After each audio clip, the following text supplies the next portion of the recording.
Bom dia, tudo bem? Vamos fazer prece? Graças a Deus. Amado Mestre Jesus, nós queremos nesta manhã colocar em tuas mãos todos aqueles irmãos que assumiram cargos políticos, aqueles que foram eleitos para presidente, para deputados e senadores, para vereadores, para prefeitos e governadores. Que as bênçãos do céu sejam com todos esses irmãos. Que eles consigam, Senhor, ouvir o teu apelo de amor e consigam desenvolver nos seus corações a serenidade, a paz e o serviço no bem. Graças a Deus. Meus amigos, que maravilha! Hoje, quarta-feira, é dia do tratamento espiritual em nossa casa espírita. Então, você pode estar participando conosco, presencial em nossa casa, ou pela plataforma Zoom, do nosso tratamento espiritual, que é a partir das 8 horas da noite. Nós estamos pedindo sempre aos amigos que vão em nossa casa espírita, ou àqueles que entram pela plataforma, que entre um pouquinho mais cedo, pelo menos de 5 minutos, para ter tempo para harmonização, para estar ligado a Jesus e aos bons espíritos. Meus amigos, quero novamente estar convidando você para o curso Conheça a Doutrina Espírita. Você tem curiosidade? Você quer estudar sobre Deus, sobre Jesus? Então venha conhecer a doutrina espírita. Daqui 38 dias, nós teremos a nossa aula inaugural. Então venha participar conosco no dia 5 de fevereiro, tá bom? Meus amigos, nós estamos estudando o livro O Evangelho por Emmanuel, Comentários às Cartas de Paulo. E estamos estudando o livro usando a mediunidade de Chico Xavier para estudar a carta de Tito. Depois da primeira e da segunda admoestação, nada mais tens a fazer com um homem faccioso. Tito, capítulo 3º, versículo 10.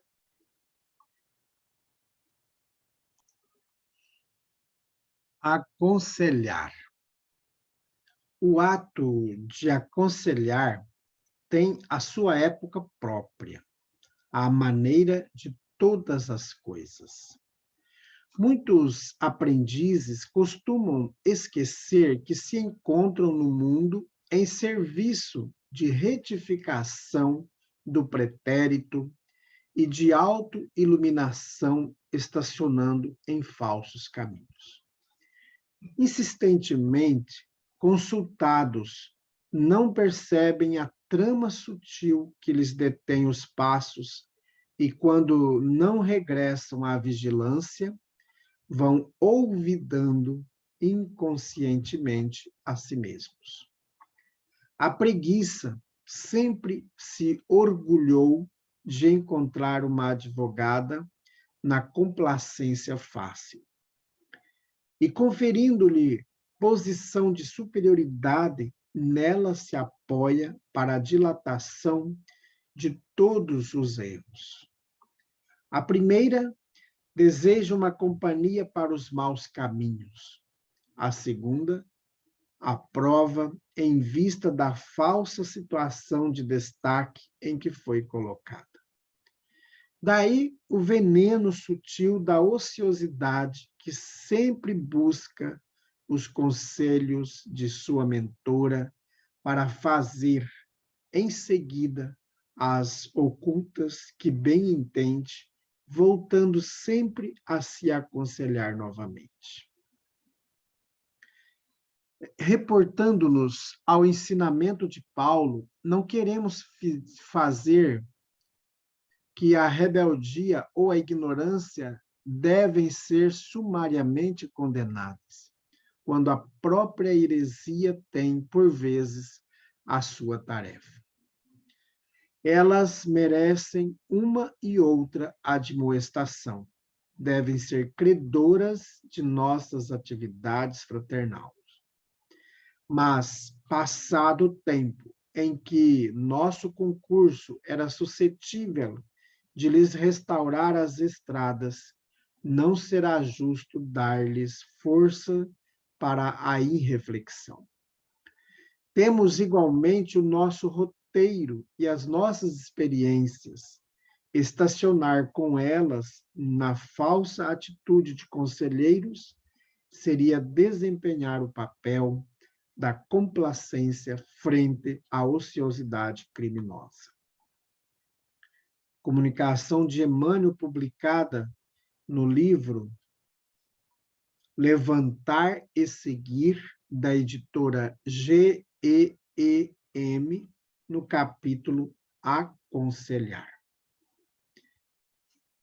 Muito bem, meus amigos. O Paulo de Tarso, ele diz aqui que nós devemos aconselhar as pessoas até 2 vezes. A partir da segunda vez que foi orientado, ele não modificou, não quis mudar, então ele deve ser deixado para lá. Como ele diz, nada mais tem a fazer com um homem faccioso. E o Emmanuel nos traz aqui neste livro, Levantar e Seguir, a importância do aconselhar. Então, isso é que o Paulo de Tarso fala, né? Que nós devemos sempre aconselhar os irmãos. Caso o irmão não quer, a gente não deve ficar insistindo, causando nele um mal-estar. Então, devemos respeitá-lo e, no momento oportuno, o irmão vai retornar, né? Então, é sempre buscar, em primeiro lugar, a nossa autoiluminação. E aí nós podemos ter condições de auxiliar aqueles que nos buscam, que estão ao nosso redor. Como o Emmanuel nos diz, que a preguiça sempre se orgulhou de encontrar alguém fácil, né, de complacência fácil. Mas que a gente tem que, cada dia mais, trabalhar. E aqui o trabalhar não é só o trabalho que a gente entende de trabalho, mas é o trabalho da reforma íntima que nós temos que fazer no nosso íntimo. As modificações mentais, as modificações verbais e também as modificações de atitudes, de ações. Então, é essa transformação que devemos buscar. Nós não devemos achar que não tem mais jeito. Às vezes a gente cria não sei nem se poderia dizer assim, mas uma falsa ideia de que tudo é fatal. É uma fatalidade. E a gente esquece que nós temos a questão do livre-arbítrio e que nós somos responsáveis pelas coisas que nos acontecem. Porque é muito cômodo, às vezes, a gente dizer que eu sou assim porque Deus criou assim. Ou as coisas estão assim porque Deus quer dessa maneira. Mas a gente esquece que muitas coisas acontecem porque nós somos imprudentes, nós somos invigilantes. Só um exemplo para ilustrar. Nós temos a questão da Covid. Nós sabemos que para diminuir a contaminação, o que nós temos que fazer? Manter o distanciamento, usar máscara e a higienização das mãos. Se nós fizermos essas 3 coisas, nós vamos nos proteger e proteger aqueles que estão ao nosso lado. A questão da dengue. Se eu evito, se eu trago o meu quintal limpo, se eu não jogo lixo nas áreas verdes, nos terrenos baldios, se eu faço esse cuidado, eu não vou estar criando pernilongo. E não criando pernilongo, ele não vai sobreviver e não vai ter pernilongo que vão se contaminar com pessoas já doentes e vai trazer a enfermidade para o meu lar. Então veja que a maior parte das coisas que nós formos a elencar aqui, a gente passa o dia inteiro elencando e ainda não vai conseguir elencar todas. Nós temos responsabilidade nas coisas que nos acontecem. Hoje nós às vezes estamos sofrendo algumas situações, mas às vezes a gente esquece que talvez na outra encarnação nossa, como diz lá no Evangelho segundo o Espiritismo, no capítulo 5, as nossas situações antigas, se a gente lá não plantou coisas boas, como que a gente quer nesta encarnação colher coisas boas? É um momento de reparação, é um momento de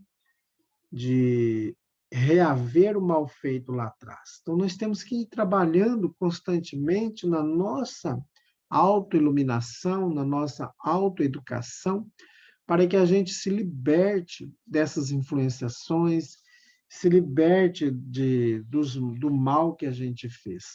E que a gente consiga, a partir de hoje, sempre estar ligado a Jesus. E aí nós temos tudo. Fazendo o que o Cristo pediu para fazer, nós vamos nos curar. Então vamos fazer prece, meus amigos. A prece 80 do livro O Evangelho segundo o Espiritismo, para ser feita pelo médium curador. Meu Deus, se resolveste servir-vos de mim, indigno que sou, poderei curar este sofrimento, se for da vossa vontade, pois em vós tenho fé, mas sem vós nada posso.